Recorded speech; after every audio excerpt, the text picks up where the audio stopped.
Our voice in the world. This is the English service of Radio Algeria International. It's time for the news. In today's top stories, the 2025 Intra-African Trade Fair was crowned by the signing of contracts worth more than $48.3 billion, including $11.4 billion in favor of Algeria. The European Parliament has adopted a resolution calling on the Israeli occupation to fully and safely open all crossings for humanitarian aid. South Africa has denounced Morocco's use of arbitrary detention against the Sahrawi population.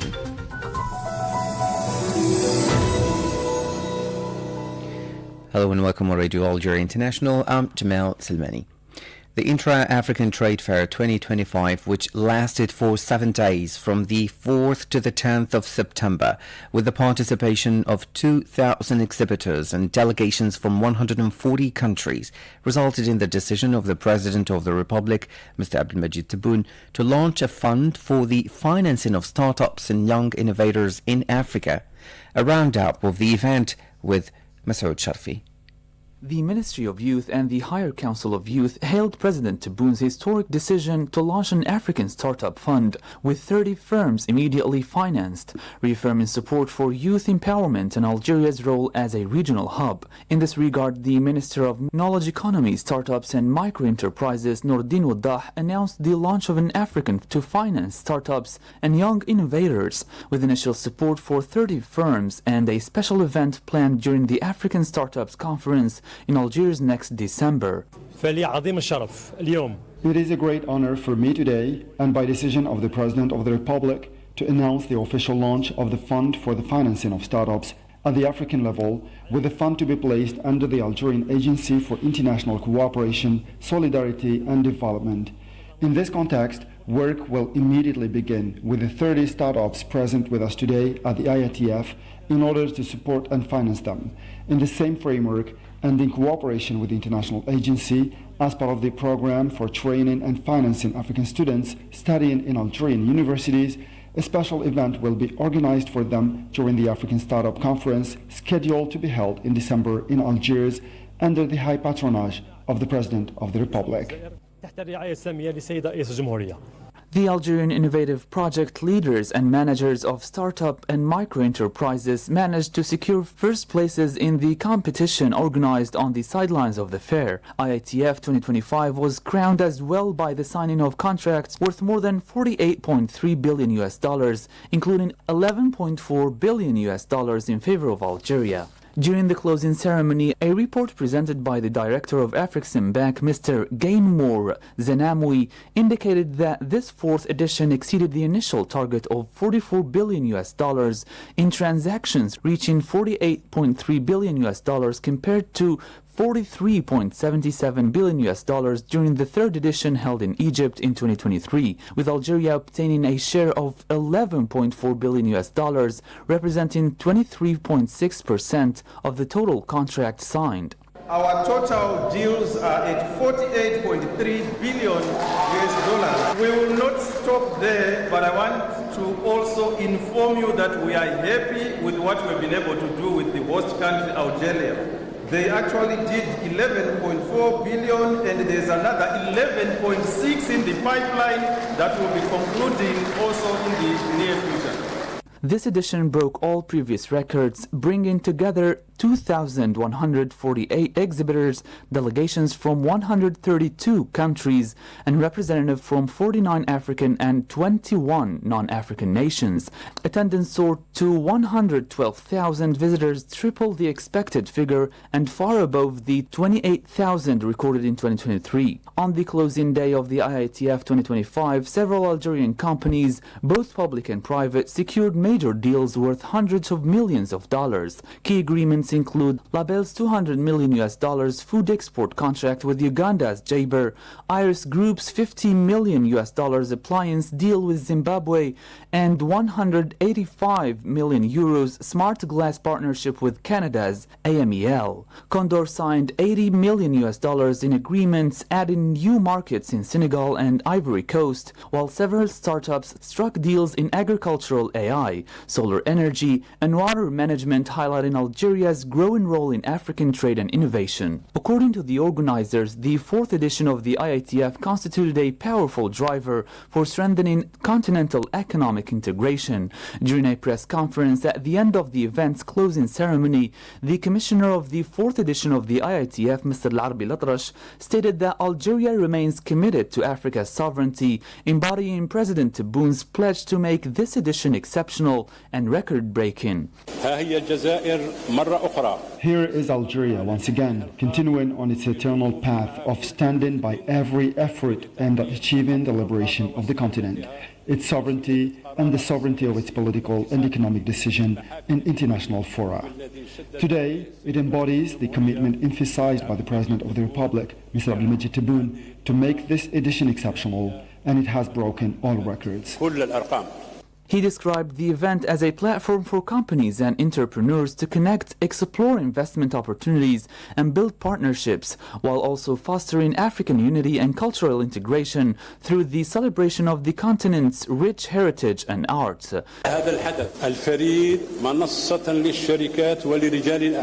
This unique event is a platform for companies and business people from across the continent to network, showcase products and services, explore available investment opportunities, and conclude agreements and partnerships in various fields.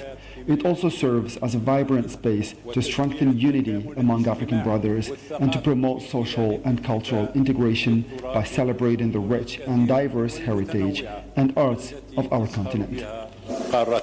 For his part, Afreximbank President Benedict Omara hailed the fair's results as the culmination of efforts since 2018 to ease intra-African trade barriers and pledged to follow upon concluded deals, while AFCFTA Secretary General Wamikli Mini described the record contract as very encouraging proof of progress. Now to the Middle East. At least 72 Palestinians were killed and 356 others were injured in the Gaza Strip over the last 24 hours as a result of the ongoing Israeli genocide in the region. They confirmed that the Palestinian death toll from the Israeli onslaught has risen to 64,718 dead. The majority of the victims are women and children.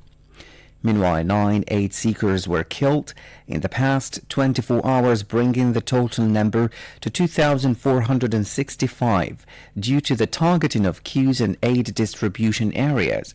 Hospitals also recorded 7 additional deaths from starvation and malnutrition in the last 24 hours, raising the total number of starvation-related fatalities in the region to 411, including 142 Palestinian children. The Israeli occupation forces imposed a tight siege on the city of Tulkarem on Thursday after closing the iron gates at its southern and eastern entrances. They said that the Israeli troops closed the Jabara Bridge gate at the city's southern entrance and sealed off gates of the Anab military checkpoint in the east, barring the movement of vehicles. Additionally, the occupation forces opened the ammunition towards residents and vehicles in the western neighborhood as a powerful explosion rocked the city. Reports indicated that several injuries occurred, though the exact number and condition remain unknown due to the blockade of the army's denial of ambulance access to the area. The spokesperson of the Secretary General, Stefan Dujarric, has said that with the orders of displacement issued by the Israeli occupation to move south, the UN team say that nearly 1 million people are now left with no safe or viable options, adding that neither the north nor the south offers safety. UN agencies, but also more than 200 NGOs said that we are witnessing a dangerous escalation in Gaza City, where Israeli forces have stepped up their operations and ordered everyone to move south. The team says that nearly 1 million people are now left with no safe or viable option, either in the north nor in the south. They offer safety. Leaving northern Gaza means paying prohibitive cost of transport, safe passage, and navigating roads that are barely passable, finding a place to sleep either in the open air or in overcrowded displacement sites, and continuing the basic struggle to find food, to find water, medical care, and shelter. The humanitarian country team adds that amidst ongoing Israeli impediments, the current level of humanitarian support is wholly insufficient. Humanitarian access must be expanded and sustained to include direct routes to both the north and the south of the Gaza Strip. That was the spokesperson for the Secretary General, Stefan Dujarric. The Qatari Ministry of Foreign Affairs announced that Doha will host an emergency Arab-Islamic summit to discuss the Israeli attack on the state of Qatar. The official Qatari news agency reported, citing the Qatari Ministry of Foreign Affairs, that the emergency Arab summit will be held from September 14 to 15 in the capital Doha. Meanwhile, the Netherlands announced that it will impose a ban on imports of products from colonies. During a session in the Dutch House of Representatives, Foreign Minister David van Wel said that the ban on imports of products from colonies will be implemented as soon as possible. And as you followed in our top stories, the European Parliament adopted a resolution addressing the catastrophic humanitarian situation in the Gaza Strip, voicing deep concern over the spread of famine and shortages of food, water and medicine. The resolution called on Israel to fully and safely open all crossings for humanitarian aid and to ensure the protection of civilians, medical personnel and relief workers. It stressed the need for an immediate and lasting ceasefire along with the resumption of funding for the United Nations Relief and Works Agency for Palestine refugees in the Near East, UNRWA, a lifeline for millions of Palestinians. The Parliament affirmed that Gaza is on the brink of collapse and that the European Union has a key role to play in confronting famine and advancing the political process towards a two-state solution as the only way to resolve the Palestinian issue. Meanwhile, Palestinian UN representative in Geneva, Ms. Dima Asfour, has called during a Human Rights Council in Geneva on countries around the world to follow the steps of some states that took measures against the Israeli occupation. For 2 years now, Israel has been committing genocide against the Palestinian people. This is no longer in dispute. Yet many states and UN bodies still refuse to acknowledge this reality. People deliberately starved, families erased, communities destroyed, the intent declared, erasure. The facts are clear, so are the remedies. An arms embargo, sanctions, accountability. We welcome the Hague Group Declaration adopted in Bogota, which shows that principled action is possible. We acknowledge that some states have already taken steps in this direction, and we call on all others to follow. For only through collective action can real impact be made. Words alone will not save lives, action will. Let us be clear, member states are the international community. Stop deferring responsibility, the responsibility is yours. If you will allow this genocide to continue unpunished, history will not remember your words, it will remember your silence and your complicity. That was Palestinian UN representative in Geneva, Ms. Dima Asfour. The Deputy Permanent Representative of South Africa to the UN in Geneva denounced Morocco's use of arbitrary detention against Sahrawis, establishing a direct link between the treatment of Sahrawi prisoners and the policy of apartheid in South Africa. Mr. Sharfi has more. Speaking at the conference entitled No Defense Allowed, the Crime of Being Sahrawi, organized at the UN headquarters in Geneva on the initiative of the NGOs Frontline Defenders, the International Service for Human Rights and the RAFTO Foundation, with the support of the Permanent Mission of South Africa, Ms. Tisholi said that arbitrary detention is not only a violation of human rights, but also a tool to dismantle any form of peaceful resistance and create a climate of fear. Citing testimonies and UN reports, Tisholi condemned Morocco's widespread use of arrest without warrants, secret detention, torture and trials without access to independent legal counsel. She regretted that the findings of UN human rights mechanisms, notably the Working Group on Arbitrary Detention and the Committee Against Torture, continued to be deliberately ignored by Moroccan occupation authorities. The South African diplomat stressed that the president's abuses are inseparable from the denial of the Sahrawi people's right to self-determination, a principle enshrined in international law. She recalled that the High Commissioner for Human Rights has not been allowed to visit Western Sahara for 9 consecutive years, despite repeated calls to do so. Mr. Scholli said that this human tragedy will continue as long as we do not put a definitive end to the illegal occupation of Western Sahara, urging the Human Rights Council to resist double standards in its response to the crisis. 50 years after the publication of the 1975 advisory opinion of the International Court of Justice affirming the right of the Sahrawi people to self-determination, she deplored the inaction of the international community, stressing the need to not abandon the Sahrawis. Now back to Algeria. Within the framework of the Intra-African Trade Fair 2025 in Algiers, which ended yesterday, Kolawole Shoufola, Director of Trade at the ECOWAS Commission, highlighted that the bloc's participation aims to boost investment in West African products, strengthen micro and small enterprises, and accelerate regional economic integration. Our reporter, Sarah Allal, met with Mr. Shoufola, who answered her questions in the following short interview.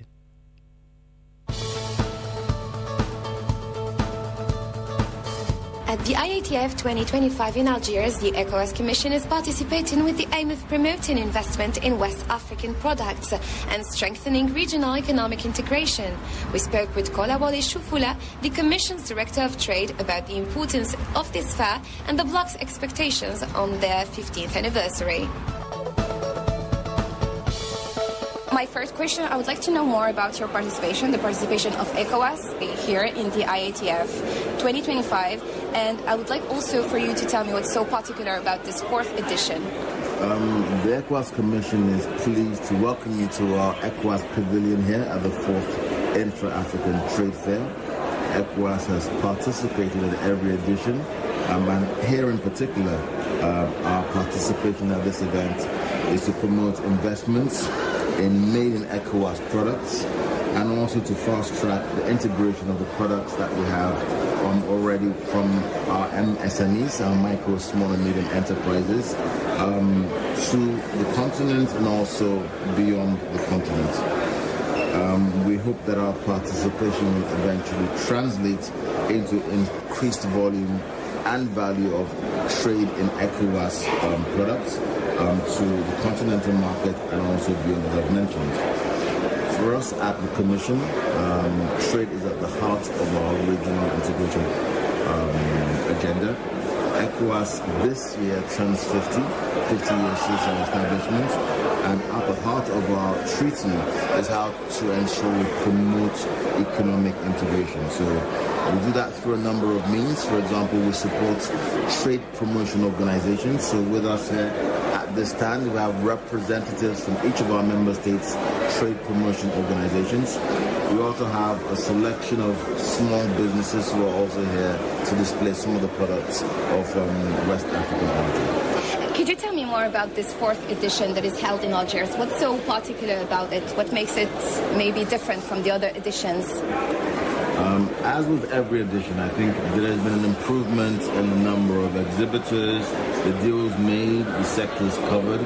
So here at Algiers, I believe the organizers, that being Afrexim Bank and the AFCFTA Secretariat and the African Union, are seeking to even have larger deals being made. We are here in particular, and it's a pleasure to be in Algiers. It's been a very warm welcome by the government and the people. I really want to extend our appreciation to the President and the good people for the warm reception and the facility that they've also put in place. We can see an increased stream of visitors, both internationally but also importantly locally as well. And so far, have you reached any deals? Have you heard of any countries that are part of the ECOWAS region that have concluded or reached any deals with other countries?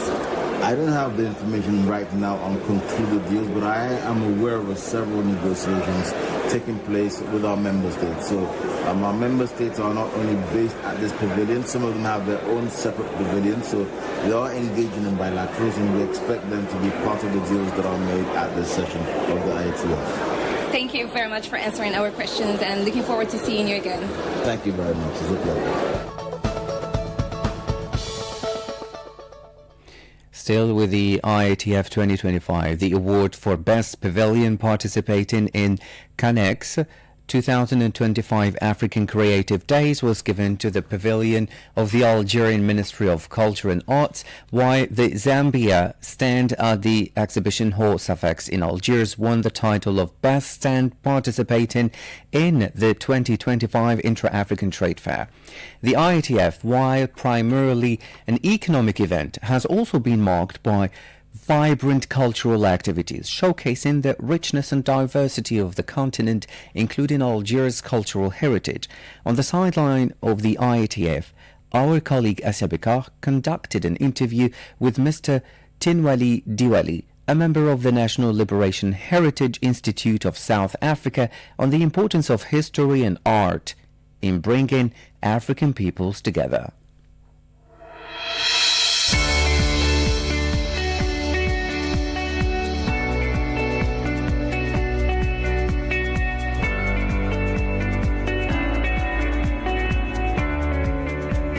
So what are your expectations